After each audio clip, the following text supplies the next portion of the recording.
Friends, welcome to our channel. तो आज हम करने वाले हैं 9th क्लास का फर्स्ट चैप्टर का आगे का टॉपिक, जो कि क्या है, इरेशनल नंबर्स को नंबर लाइन पे कैसे शो करते हैं। ये तो हम बाद में करेंगे कि इरेशनल नंबर्स को नंबर लाइन पे कैसे शो करते हैं। सबसे पहले हम ये देखते हैं कि इरेशनल नंबर्स होता क्या है। हमने सबने पढ़ा है कि रैशनल नंबर्स क्या होता है। रैशनल नंबर्स वो होता है जिसको हम क्या करते हैं, p बाई क्यू की फॉर्म में रिप्रेजेंट करते हैं, where q is not equal to 0 and p and q both are integers.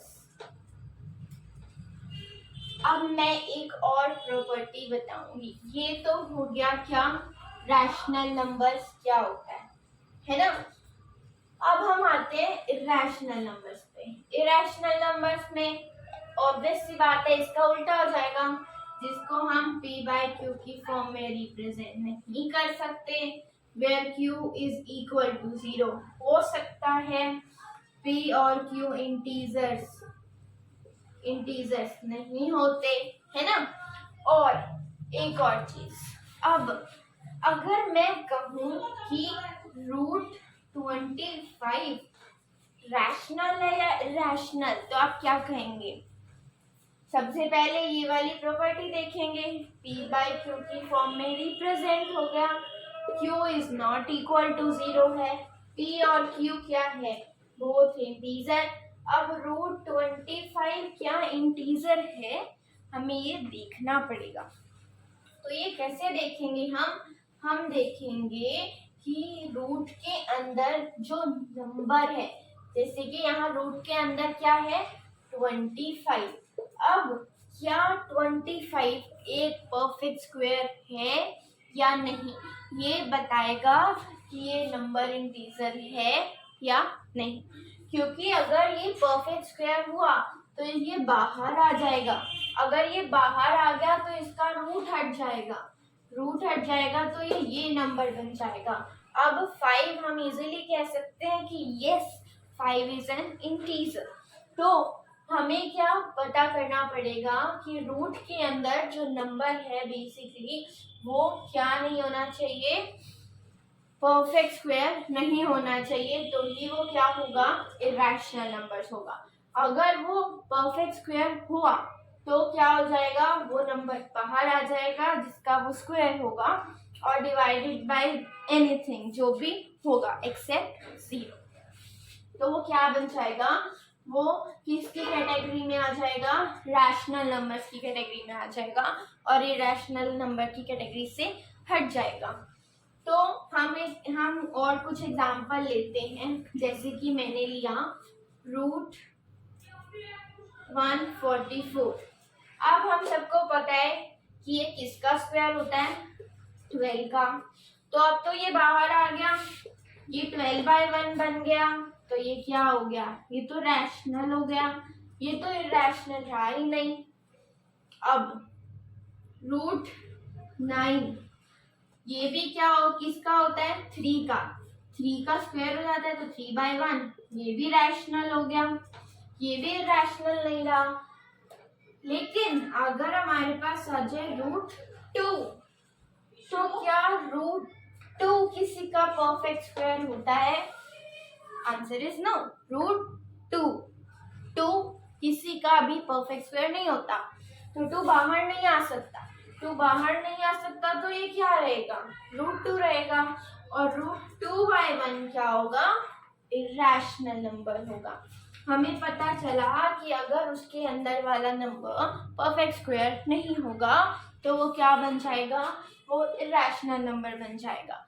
Same as with √3, √7, √5, बहुत सारे नंबर्स हो सकते हैं।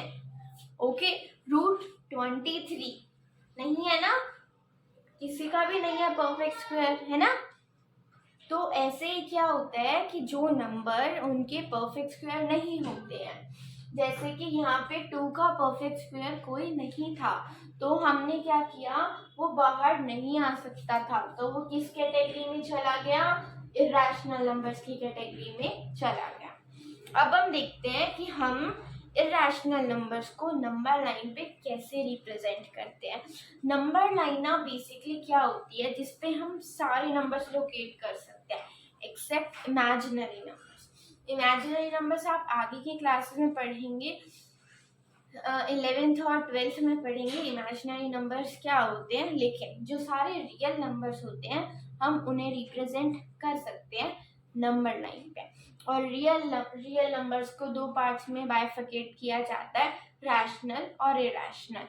तो हम सारे रैशनल और सारे ही रैशनल नंबर्स को नंबर लाइन पे रिप्रेजेंट कर सकते हैं। तो अगर आपके पास क्वेश्चन आता है कि क्या हम इरेशनल नंबर्स को नंबर लाइन पे रिप्रेजेंट कर सकते हैं, तो आपका आंसर होना चाहिए हाँ, हम रिप्रेजेंट कर सकते हैं। हम सिर्फ इमेजिनरी नंबर्स को नंबर लाइन पे रिप्रेजेंट नहीं कर सकते, लेकिन हम सारे रियल नंबर्स को नंबर लाइन पे रिप्रेजेंट कर सकते हैं।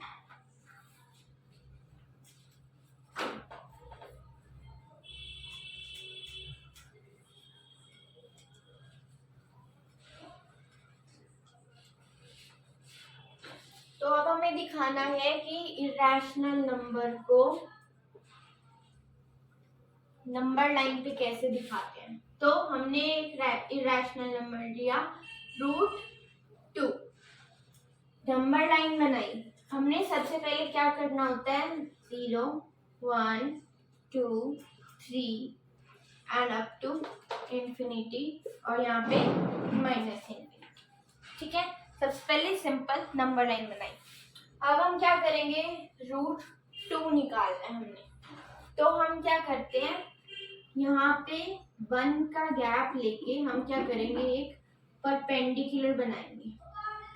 हमने क्या बनाया, एक परपेंडिकुलर बनाया।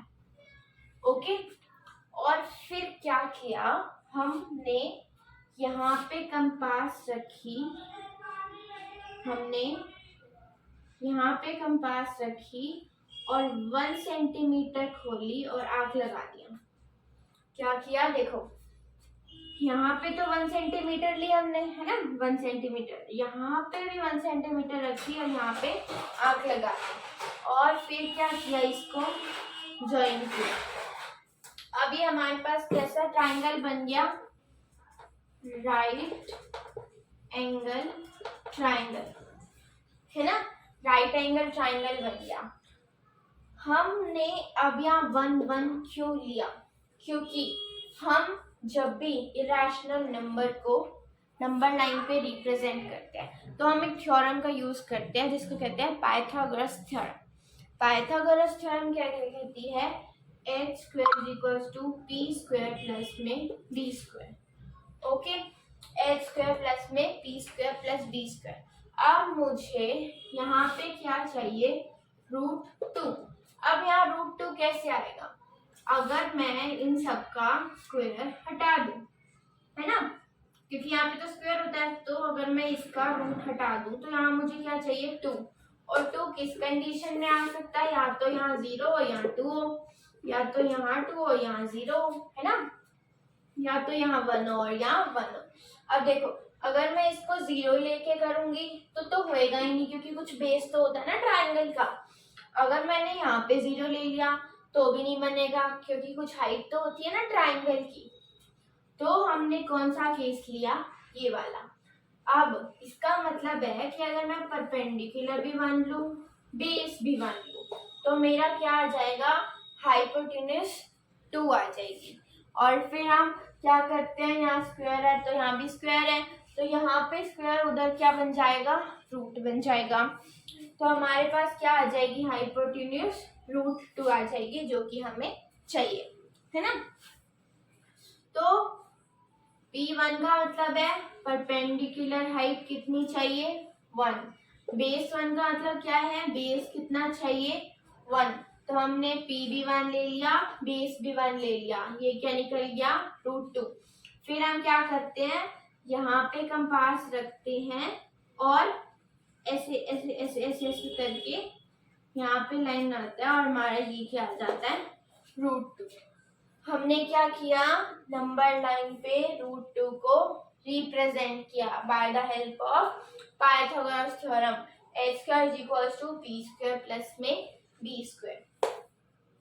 सिंपली बेस लिया 1 सेंटीमीटर, परपेंडिकुलर लिया 1 सेंटीमीटर, हाइपोटेन्यूज आया √2, फिर इसके डिस्टेंस को मेजर करके यहाँ पे कंपास रख के ऐसे ऐसे ऐसे ऐसे करके यहाँ पे जहाँ पे ये कट करेगा वहां पे क्या होगा √2।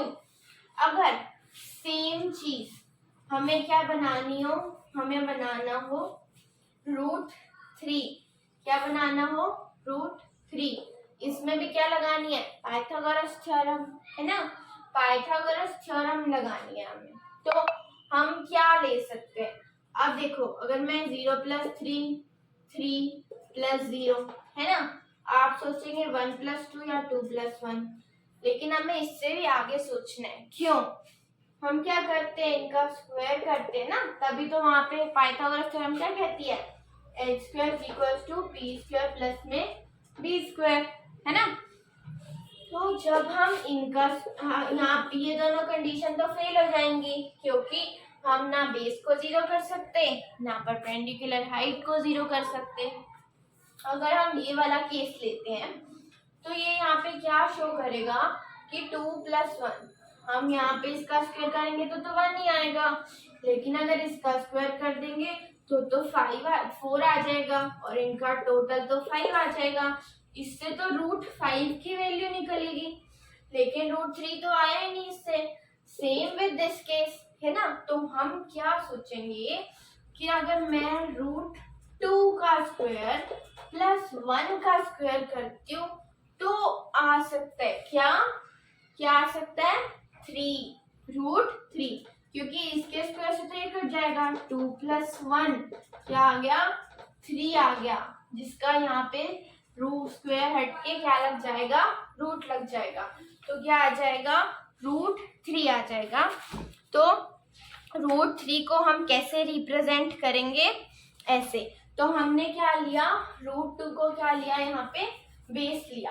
अब देखो ये √2 आया था हमारा, है ना, √2 को हमने क्या लिया बेस लिया। अब ये बेस का काम करेगा। अब हम यहाँ पे सॉरी अब हम यहाँ पे परपेंडिकुलर ड्रॉ करेंगे। जब हमने यहाँ पे परपेंडिकुलर ड्रॉ किया और हमें हाइट कितनी चाहिए 1, फिर हम यहाँ पे कंपास रखेंगे और यहाँ पे 1 सेंटीमीटर का आर्क लगा देंगे और इसको इससे ज्वाइन कर देंगे, तो ये क्या बन जाएगा √3, और फिर इसके डिस्टेंस को यहाँ तक लेके यहाँ से ऐसे करके आर्क लगाते जाएंगे, तो ये क्या आ जाएगा √3। दोबारा सुनो, हमने क्या किया, सबसे पहले 1 सेंटीमीटर बेस लिया, फिर 1 सेंटीमीटर परपेंडिकुलर ड्रॉ किया था, उस पे 1 सेंटीमीटर की आर्क लगाई, दोनों को ज्वाइन किया, √2 बना और फिर √2 से ऐसे करके आर्क लगाई, तो हमारा यहाँ √2 आ गया। फिर हमने सोचा कि इसे हम बनाते हैं √3 की कंडीशन क्या थी √2 + 1, √2 क्या लिया बेस, उसके ऊपर परपेंडिकुलर डाला, परपेंडिकुलर डाल के यहाँ पे कंपास रखे और 1 सेंटीमीटर की आर्क लगाई और फिर उसको ज्वाइन कर दिया। अब देखो अगर मैं इस वाले ट्राइंगल में पाइथागोरस थ्योरम लगाती हूँ ना, तो यही लग रही है, देखो √2 बेस 1 सेंटीमीटर परपेंडिकुलर, तो यहाँ पे मेरा हाइपोटेन्यूज क्या आ रहा है √3, फिर ये जो पॉइंट आएगा √3 वाला उससे आर्क लगाई, तो यहाँ पे हमारे पास नंबर लाइन पे रिप्रेजेंट हो गया क्या √3। तो ऐसे ही √5 की कंडीशन मैंने आपको बताई, क्या लगेगी 2 + 1 किसकी कंडीशन होगी √5 की। क्या करेंगे, इसका स्क्वायर प्लस इसका स्क्वायर, √2 का स्क्वायर 4 होता है और इसका 5, तो यहाँ से क्या निकल जाएगा हमारे √5। तो यहाँ पे हम बेस 2 ले लेंगे और हाइट क्या ले लेंगे 1, तो हमारा क्या निकल जाएगा √5। बेसिकली क्वेश्चन में पेपर में 2 ही आते हैं, √2 और √3। अब हम एक्सरसाइज 1.2 भी साथ साथ करते हैं। इसमें दिया गया है कि every irrational number is a real number. क्या सारे इरेशनल नंबर रियल नंबर्स होते हैं? यस, क्योंकि रियल नंबर्स का बहुत बड़ा बैग होता है जिसमें दो बैग होते हैं, एक तो रैशनल के और एक इरेशनल नंबर के। जब वो रियल नंबर में ही आ रहे हैं तो इरेशनल नंबर में तो रियल नंबर का ही पार्ट होंगे ना, तो आंसर क्या आएगा? True. Every point on the number line is in the form root m, where m is a natural number. हम रिप्रेजेंट कर सकते हैं ना। अब मैंने स्टार्टिंग की वीडियो में बताया था कि हम हर एक इरेशनल नंबर्स को किस में रिप्रेजेंट कर सकते हैं? नंबर लाइन पे रिप्रेजेंट कर सकते हैं। थर्ड पार्ट क्या कहता है? Every real number is a irrational number. क्या हर एक रियल नंबर इरेशनल नंबर होता है? नहीं। अब यहाँ पे इसने उल्टी चीज कह दी, उसने कह दिया कि रियल नंबर का जो बैग है वो क्या उसमें सिर्फ इरेशनल नंबर्स है? नहीं, उसमें तो दो है ना, एक रैशनल और एक इरेशनल। रैशनल इरेशनल नहीं हो सकते, है ना, तो रैशनल का अलग बैग है, इरेशनल का अलग बैग है, लेकिन रियल नंबर का तो इन दोनों का कंबाइन करके बैग है, तो सिर्फ सारे रियल नंबर्स इरेशनल नहीं हो सकते। This is false. सेकेंड में वो क्या कहते हैं? All the square roots of all positive integers irrational. क्या जो स्क्वायर रूट सारे स्क्वायर रूट्स होते हैं क्या वो इरेशनल होते हैं? If not, give the example. देखो हमने स्टार्टिंग में पढ़ा था, अब ये भी तो स्क्वायर रूट है, क्या ये इरेशनल है? नहीं, क्योंकि ये बाहर आ रहा है, ये परफेक्ट स्क्वायर है, तो इसकी बात गलत हो गई। और हम एग्जांपल ये भी दे सकते हैं, √9 भी दे सकते हैं, √144 भी दे सकते हैं, √169 भी दे सकते हैं, कुछ भी दे सकते हैं, √400, √100, कुछ भी दे सकते हैं। ओके, अब वो कह रहा है कि question number 3, show how √5 can be represented number line. हमने √5 की कंडीशन पढ़ी है, क्या लेंगे? बेस 2 और परपेंडिकुलर क्या लेंगे? 5। इसका मतलब क्या है? अभी हमने यहाँ तक लिया था 1 तक, हम 1 तक नहीं लेंगे, हम क्या लेंगे? 2 तक लेके हम इतना बड़ा बेस ले लेंगे, यहाँ पे परपेंडिकुलर ड्रॉ करेंगे। देखो यहाँ पे 2 सेंटीमीटर का बेस लेके परपेंडिकुलर ड्रॉ करके 1 सेंटीमीटर की आर्क लगा के ज्वाइन कर देंगे, ये √5 आ जाएगा, और ये मार्क कर देंगे, यहाँ पे √5 आ जाएगा। ठीक है, सिंपली ऐसे शो करेंगे। हमें पाइथागोरस थ्योरम लगानी होती है, चाहे जैसे मर्जी लगाओ। Okay, so thanks for watching this video. हम इस वीडियो में एक्सरसाइज 1.2 कवर कर चुके हैं। इससे पिछली वाली वीडियो में हमने एक्सरसाइज 1.1 कवर कर ली है। नेक्स्ट वीडियो में हम डेसिमल एक्सपेंशन पढ़ेंगे और रैशनल नंबर्स का। तो please stay tune with us and support Divya Math Shala classes. Okay, if you like this video, hit the bell icon for more updates and please share and subscribe our video. Thanks for watching.